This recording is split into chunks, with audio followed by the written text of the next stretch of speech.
I was 18 years old when I got married. I belonged to a very conservative family, a Baloch family, where good daughters never say no to their parents. My father wanted me to get married, and all I said was, if that makes you happy, I'll say yes. And of course, it was never a happy marriage. Just about after 2 years of getting married, about 9 years ago, I met a car accident. Somehow my husband fell asleep and the car fell in the ditch. As a result of that incident, I sustained multiple injuries. The list is a bit long, don't get scared.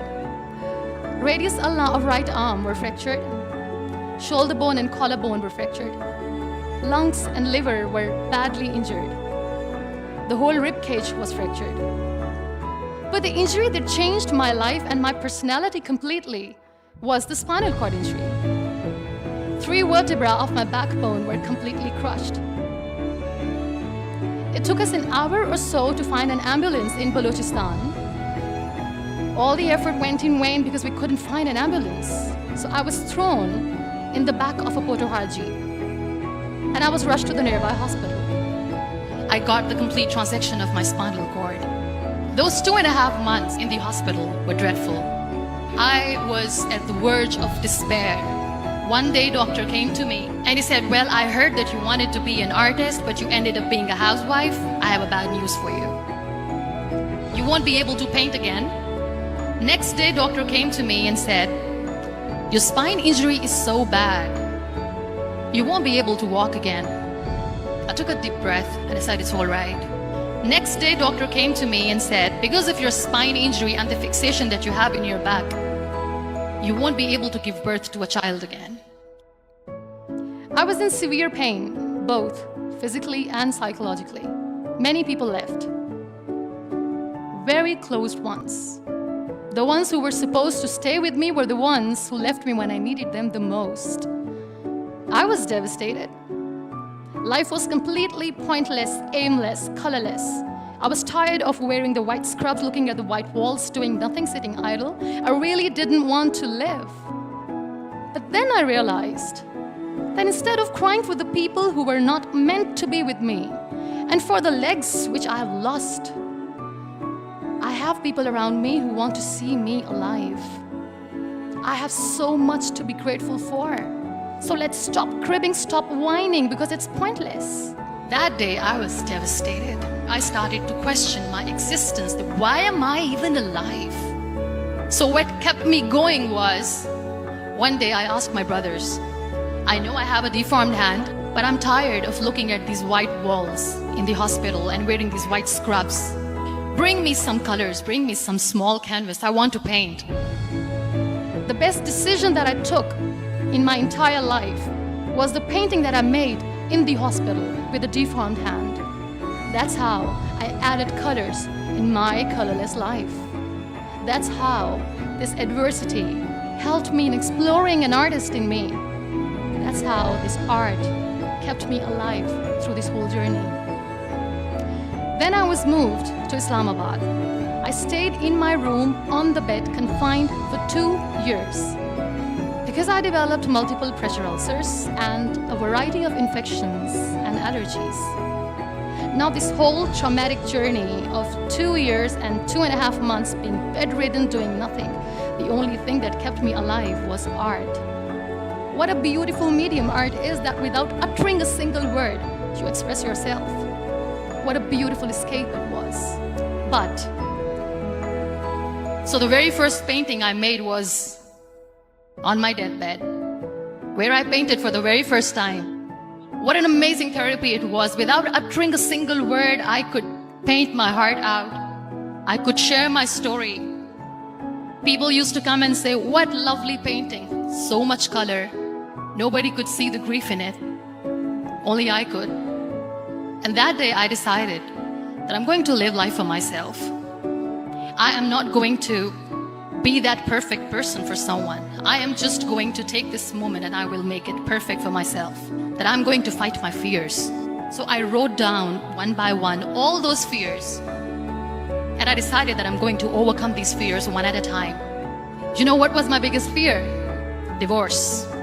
But the day I decided that this is nothing but my fear, I liberated myself by setting him free. The day I sat on the wheelchair for the first time, I was a completely different person. I still remember that I looked at myself in the mirror and I said, you cannot wait for a miracle to come and make you walk. You cannot wait for the stem cell treatment because it's very expensive.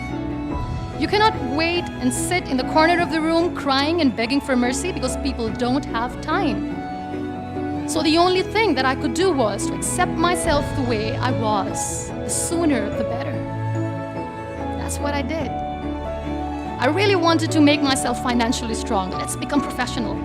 I started to find some jobs. A very good friend of mine updated a status on Facebook saying we want content writers. And like a cribber, I commented, I wish I could.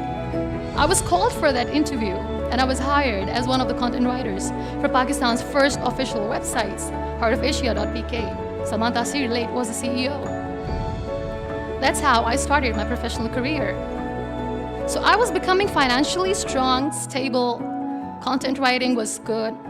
I was constantly exhibiting my work in different galleries. I was flourishing as an artist. Life was easy, but I wasn't happy. And I made myself emotionally so strong that the day I got the news that he's getting married, I sent him a text that I'm so happy for you and I wish you all the best. And he knows that I pray for him today. Number 2 was, I won't be able to be a mother again. And that was quite devastating for me.